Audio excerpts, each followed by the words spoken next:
This is a stupid picture.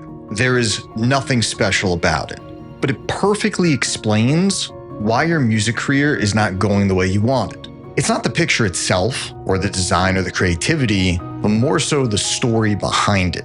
And quite frankly, there's a lesson that impacts your music, your brand, your career, really everything. Now that picture is the most important picture in music history, and 99% of people have no clue.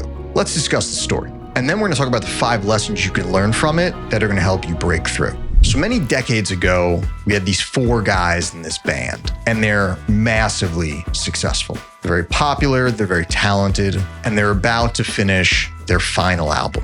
And of course, they're just obsessing over every single detail. One of those details happens to have been their album cover. You know, the artwork for the album that you see. But by this stage in their career, they have teams of people working on this. Designers and creatives and PR and agents and managers. And they're all trying to come up with this really big idea, specifically to take the picture at Mount Everest. Like that's gonna be the album cover. We're all gonna get into planes and helicopters, go to the Himalaya mountains and shoot this on Mount Everest. They're gonna have to bring wardrobe and makeup and the people and the cameras, the equipment. Yeah, but we're gonna take this epic picture. They're spending all this time and all this money trying to figure out how to pull this off. And after a while of this group sitting there, days and days, one of the band members speaks up. He butts into the conversation and he goes, okay, sure, we could do all that. Or we could literally walk outside right now and take a picture across the street. We could just do that. That guy's name was Paul McCartney, and that band was the Beatles. And this is the cover of Abbey Road. It is one of the most famous pictures in all of music history. Paul McCartney has spoken quite a bit about this moment, and he talks about how the picture wasn't that important. Finishing the album was important, but they're spending all this time and energy on this other detail. It just didn't make sense to him. Think about what I just said for a second. Whether you hate the Beatles or not, there's 5 specific things I like to teach my students in regards to this photo. And it helps them break through to different levels for their career. And I think it'll help you too. The first and most obvious lesson is you're losing track of the goal. The goal for the Beatles was to finish the record, but this album art was taking all this energy, all this time, plus money, and it was detracting from that goal. So often students come to me, they're worried about their teaser video and what it's gonna look like, or what's gonna happen in 3 years if the label does this, but they haven't even finished the song.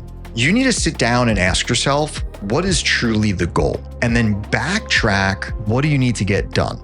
I do this with my classes all the time. A student will say, yeah, but I'm really worried about this promoter, this nightclub in my home city in Vancouver. They're spending all this time trying to figure out how to get in good with this local promoter in Vancouver. But then I say, all right, I get that, but what's the goal? Tell me exactly like the big goal, the dream. And they say, well, I want to play EDC one day. I want to play Electric Daisy Carnival. That's what they tell me. And I say, okay, well, let's backtrack from that. And we do, and then we realize that the promoter, the nightclub has nothing to do with your route of getting to Electric Daisy Carnival.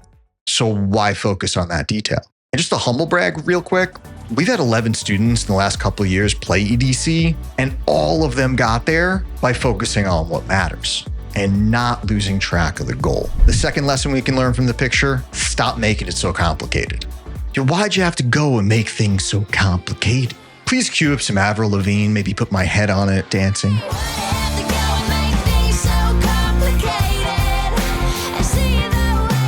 And students will come to me like, well, I can't finish the song because I'm trying to find the right plugins. I want to rig my analog synth into a microphone and then run that through Logic and then that into a saxophone and then record all that in Pro Tools. But wait, do you even know how to use a DAW? Well, it sounds like you're making it too complicated. And it's a really big one with branding. Students get way too complicated with their camera and their lighting and the editing and the software. Please just grab your iPhone and take the picture you need to take. Most of the time, that simple, no bullshit, even like the Beatles walking outside, that ends up being better. Which brings me to the next really big one. Lesson number 3, done is better than perfect. The Beatles were on their final album. They had nothing left to prove. And Paul McCartney's mindset, it was essentially, this cover doesn't need to be a masterpiece. The music is the masterpiece. Students will spend months and months perfecting a mix that's 95% done instead of just finishing it, releasing it, and moving on to the next record. Finished work builds the career.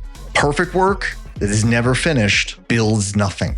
Now, I've been mentioning my students a lot. If you're a bit confused, like, what is this? Yes, we are actually a real school. Now, sometimes I think folks just say, oh, this is a YouTube channel. No, the YouTube channel is just a place for us for free to put out some of the lessons. But we're 100% a real school. We have over 1,000 students we've had over the last 13 years. We teach live classes. It's really incredible. Now, 13 years in, we're now the academic partner of Insomniac. Now, just this last year, our students signed 721 records to labels like Monstercat, Anjuna, Defected, Ultra. The program's very high demand and sold out months in advance, but we're always looking for great students to work with. If you want to apply, I'll leave a link below in the comments. The next lesson we can learn, iconic moments are never planned. Nobody ever sat down and said, we're going to make the best song in history today, and then did that. Just like the Beatles didn't try to make that picture the most iconic photo in music, they just walked outside. Some of the most resonant things you will ever make will come from low pressure, off the cuff moments that you didn't plan. If you're only creating when the conditions feel official, you're leaving your best stuff off the table. Like, every story that I love in music is like, oh, did you hear that like Ed Sheeran wrote this song in 15 minutes on a bus? Like, Freddie Mercury wrote A Crazy Thing Called Love in the bathtub in 10 minutes. Or Lady Gaga made Just Dance because she was really hungover and like that's just all she had.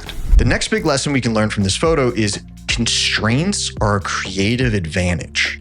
The Mount Everest idea for the Beatles had this like unlimited budget, this unlimited idea. The Abbey Road picture had a lot of constraints. It was the street and 4 guys and 10 minutes, make it work. The constraint didn't water down the result, it was the result. When students tell me they can't make good music because they don't have good gear, use this story as the response. Famously, Skrillex made a Grammy-winning song on broken KRKs. You hear this stuff all the time. The constraint is the answer. And sometimes you can give yourself these types of constraints. And another way is thinking about this like goals. Tell yourself you have to finish a song in this day or in this week, and that's it. Make that constraint. Tell yourself you're gonna have to make this content in the next hour, and after those 60 minutes, whatever you have, you post it. This is how some of the best creative work is made. I used to throw concerts, and I did a lot of shows with Axwell, Swedish House Mafia, and I'll never forget, I was doing a lot of work with them and their manager, and they were talking about creating Don't You Worry Child, and they're spending so much time on it. And at some point, their manager just said, wherever it's at by this date is what we're putting out, and that's it. That was the greatest creative constraint. And sure enough, we ended up with Don't You Worry Child, which is one of the greatest electronic songs ever. Well, if you're sitting here and you're like, cool shit, Justin, but I need more. I want to go in depth. Well, the algorithm knows exactly what you're looking for. Like, frankly, it knows too much about me. It just keeps showing me cat Olympic videos. Like, I love the cat Olympics. Cats competing at the highest level. Well, I'm going to let the algorithm decide what you need to watch next. It's going to show up, and we'll see you in there.